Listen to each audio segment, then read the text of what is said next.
as we've gone through that doula experience on yesterday, clean the baby up, continue to clean, let Ish go. Let Ish go, and not just there's that deep cleansing. You go to the bathroom, but when you get ready to do a diagnostic or something like that, they give you that stuff to drink to get all of it out of you. That's where we are right now. We're in a process right now that as we're preparing, and if you will, a spiritual diagnostic that's getting ready to happen on all of us, so that we can know that we're healthy. We can know that we're well when we get ready to go out and move. I need y'all to go ahead and drink that nasty stuff, and y'all know how nasty it is. That's when you talk about drink from the bitter cup, Rebel, drink from the bitter cup. Go ahead and drink all of that for what it is, and cleanse that deep cleansing, all the way down to the guttural in your intestines. That's the cleansing I'm talking about on today. Because every now and again, you need a system cleanse. Tall Pumps, this journey we are taking together is amazing, and you are worthy of that deep cleansing, so we can continue to let stuff go, let Ish go. And thank you for you, honey. Just go on with your words. Go on with your words. Thank you. Thank you. Thank you. Thank you for that. Anybody else that wants to speak, anybody else that wants to share out there, come on and share with us. Yes, Kai Chick, go right ahead. A lot of things that were said yesterday and today really resonate with me. And to be honest, I'm still working on the worthiness. I was really trying to break through yesterday, but I guess I still have some really old strongholds. But I am making progress, and I want to thank you and the Lions Den for that. Thank you for your truthfulness. And that means so much, Kai Chick, because we cannot move forward if we're not truthful with where we are.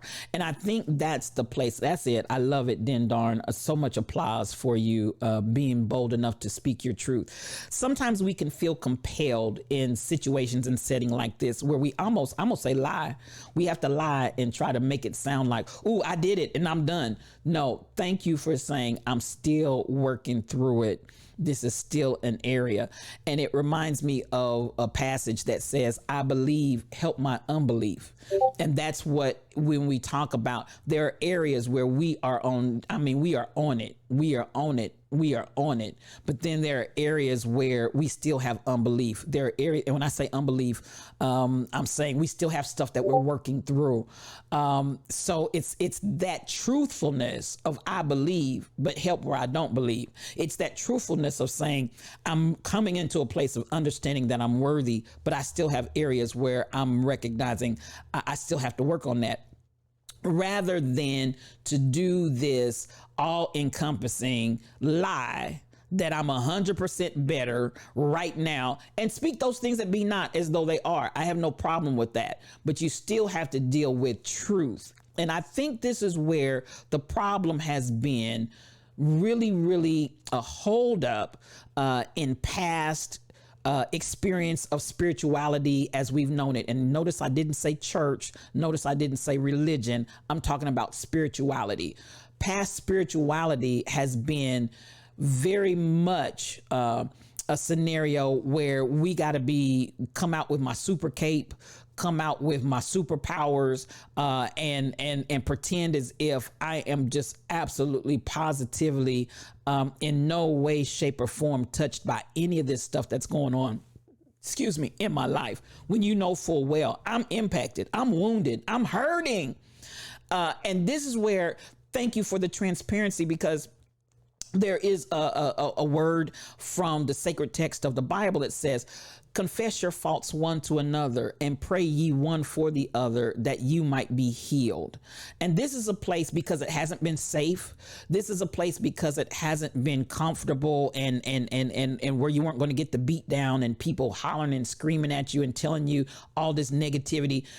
The confessing our faults one to another, we should be able to say to one another, I'm still struggling in this area without having each of us come down on the other with our bludgeoning hammers and swords and leaving people bloody and dead and then walking. Well, they didn't want it.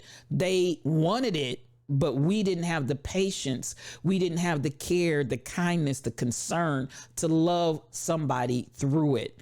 And I promise you, God Chick, your ministry is going to be so powerful because what you're experiencing and the truth of what you're sharing, there are so many people just like you that you will be able to birth them. You will be able to be a spiritual doula to them because you understand that place. You understand that space.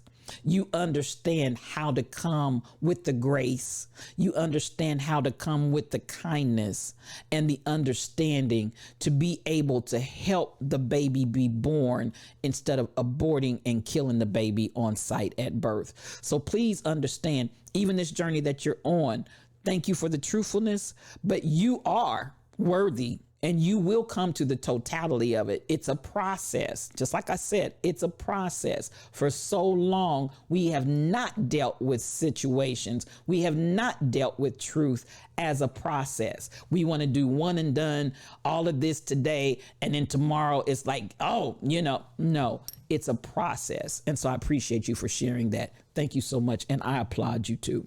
Thank you.